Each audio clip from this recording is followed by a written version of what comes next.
best technique para masupalpal ang pride ng lalaki. Yun. Mataas ba yung pride ng partner mong lalaki? Yung tipong napakatigas, na kahit nagmamakaawa ka na kahit ginawa mo na yung no contact rule is wala pa rin. Nagmamatigas pa rin. So, ang nangyayari is ikaw itong nagiging submissive. That's why habol ka ng habol, ikaw pa itong nagmamakaawa. Pero pagdating sa kanya is parang baliwala ka lang. Ito ha, dalawang aspeto lang naman yung dapat nating gagawin dito. Which is sa long distance relationship at saka yung magkakasama na. So ito ngayon mga utol, kapag ramdam mo talaga na meron kang partner na mataas yung pride, na napaka-dominante, yung tipong hindi na mapagsabihan, hindi nakikinig, na kahit nasasaktan ka na kahit nahihirapan ka na, yes, na niloloko ka na harap-harapan, ito kung gusto mo talagang masupalpal yung pride niya na napakataas, pagdating unahin natin yung long distance. Okay?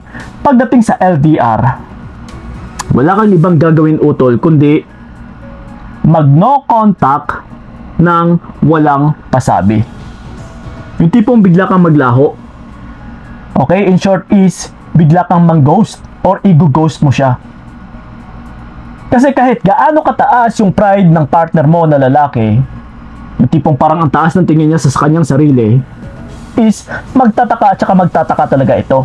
Na magugulat siya, uy, teka lang, bakit hindi ko na ma-message yung partner ko? Bakit hindi na siya sumasagot? Hindi na siya nagre-reply? Hindi ko na ma-contact? Bakit kaya ako inatrasan? Yes. So, di ba kahit gaano kataas yung kanyang pride is talagang bababa. Ito ha, pero sigurado utol, in the first stage na nag-no contact ka, is tataasan at saka tataasan niya talaga yung kanyang pride. Teka lang, 1 week hindi siya nagpaparamdam. Sige, tignan natin kung hanggang saan talaga yung babaeng ito. Yes. Kasi, nakapakan na niya. Kumbaga, panahimay ka na niya. Hana, ikaw pa rin itong sumasubmit, ikaw pa rin naman itong bumibigay, hindi kinatagalan. So, tignan natin kung hanggang saan talaga yung babaeng ito.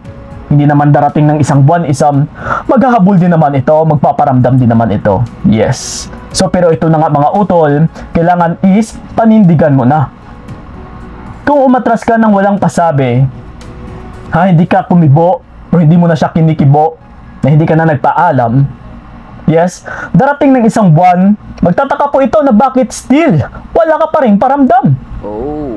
Hindi ka pa rin nagpaparamdam sa kanya, na hindi mo pa rin siya kinikibo. Kasi sigurado utol maghahabol po ito sa'yo. Magpaparamdam po ito sa'yo nang hindi halata. Okay? Kunwari is nangangamusta lang. Kunwari is magpaparamdam ito sa social media mo, magko-comment.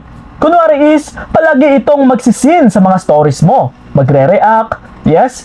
Ayun na nga, pati sa mga post mo isang mag-heart-heart, magla-like-like, which is nagpaparamdam ng hindi or hindi nagpapahalata. Kasi kinukuha niya yung validation na kung bakit ka nawala. And then tinitignan niya kung nandyan ka pa rin kagaya dati na habol ng habol. Hinahanap na kasi utol na kagaya sa sinabi ko kanina, yung bibigay at saka bibigay ka rin balang araw. So pagkalipas po ng isang buwan na hindi ka pa rin nagparamdam, na hindi mo pa rin siya kinikibo, is magtataka na yun. Mababahala na yun. Maaapakan mo na yung pride niya. Na uy, teka lang. Di ba? Kahit gaano nakataas yung kanyang pride is mababahala talaga siya. So ngayon bigla kang nawala, bigla kang hindi nagparamdam, is talagang magpapanik po yun. That's why ito ngayon, guguluhin ka para maipanumbalik mo yung dating ikaw na nagiging submissive at saka habol ng habol, na hindi rin siya matitiis. So gusto mo ba yon na masanay siya na masanay na ganon? Kasi magiging toxic na yung relationship ninyo eh. Paikot-ikot na lang kayo sa cycle na yan. Kung hayaan mo lang at saka bibigay ka lang din naman sa kanya. Yes. And then ito pa. Sa pangalawa, once na nagsasama na kayo sa iisang bubong, ang gawin mo utol ay lumayas or umalis ng walang pasabi. Yes. Kahit gaano kataas yung pride ng lalaki, halimbawa na lang nagsasama naman kayo sa iisang bubong, pero hindi kanya pinapansin, and then sasabihin niya pa sa iyo, yes, may bago na ako, pero hindi naman siya umaalis. Pinapaalis mo, hindi naman umaalis. hindi naman lumalayas.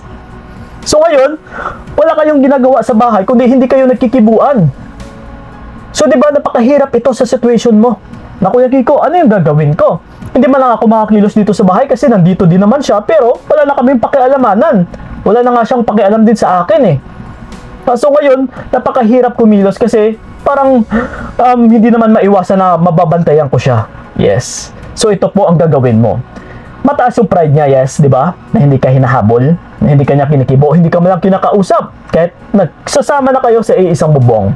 Ang gawin mo po ay umalis ka nang wala siya.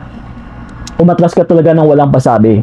No need na magpaalam. Babe, aalis muna ako ha. Iiwan muna kita. Wala nang ganon.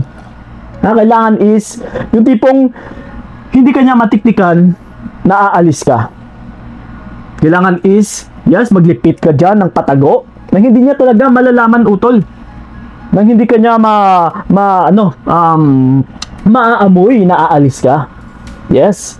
So, and then once na umalis ka kasi nang walang pasabi, na pag uwi niya ng bahay is wala ka na doon, pati yung mga anak ninyo kasama mo, wala na yung mga gamit mo. Yes, mga utol, kahit gaano pa kataas yung pride ng partner mo na lalaki, ay talagang lalambot po yan.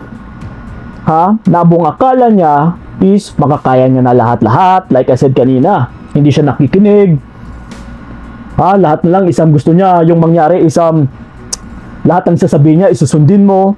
Kung ano yung gusto niyang mangyari, isang parang walang makakagiba sa kanya, na kahit may babae na siya, wala kang magagawa. Yes, ganun ang gusto niya mangyari, di ba?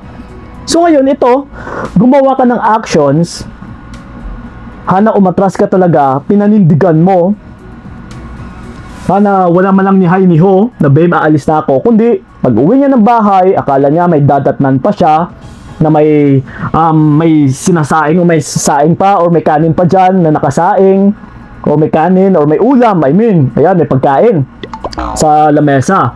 Yung pala, pag uwi niya, wala nang tao sa bahay niya. Wala nang tao dyan wala nang pagkain, wala nang mga gamit, lahat-lahat. Yes, utol. Kung gusto mo talagang maapakan yung pride ng partner mo, kung gusto mong lumambot yung pride niya, yun po ang tanging mong gagawin. Kasi the more na wala kang magagawa, the more na nagiging sunod-sunuran ka as submissive, and then siya naman itong nagiging dominante, siya naman itong nagiging superior, is the more lang itong lalakas ng lalakas. The more lang itong titigas yung kanyang pride. The more lang itong mas lalong tataas yung ego niya. Na wala ka naman palang magagawa. Kahit ano yung gagawin ko. Yes, pagdating sa akin, halimbawa ako yung lalaki. Wala naman itong magagawa. Naging sunod-sunuran lang to sa akin eh. Hayaan mo na nga, huwag mo nang pansinin yan. Yes, ipaggalat niya pa yan sa barkada niya o sa mga kaibigan niya. So, ganun po yun. Pero yun na nga, halimbawa, pag uwi ko, wala ka na, lupay-pay. Diba, may kantang lupay-pay. So, ganun na nga, talagang sigurado, magiging lupay-pay talaga yung kanyang balikat pag uwi niya nang wala na siyang madatnan. So, ganun po yun mga utol kung gusto mo talaga maapakan yung pride niya. Kasi, kung inaapakan niya yung pride mo, na bilang isang babae, na bilang isang partner, na bilang isang asawa, na hindi niya malang nire-respeto, yes, kailangan mo ring respetuhin yung sarili mo. You should know your worth kung okay lang ba sa yung ginaganito ng lalaki. If hindi, yes, gawin mo po yung sinabi ko kanina. Okay? So yun po mga utol, sana'y nakatulong yung video na ito, and then sa mga gusto ko makausap one-on-one, PMS na kayo lang sa aking FB page na Payong Kaibigan ni Kiko. By the way, i-promote ko pala na baka balang araw is magla-live tayo dito sa YouTube. So sa mga hindi pa pala nakapag-subscribe dyan, yes, subscribe or click nyo na yung red button dyan sa ilalim para ma-notify kayo anytime. Maybe this week or maybe next week, magsisimula tayo ng live for free coaching. Okay, abangan nyo po yan. So yun po mga utol, maraming salamat. So ingat kayo. God bless and babush! Bitawan ka para wala nang bait. Hanggang dito na lamang kung nakayanan ko, nakawakan ang naranasan ko. Bibitawan para malaman mo.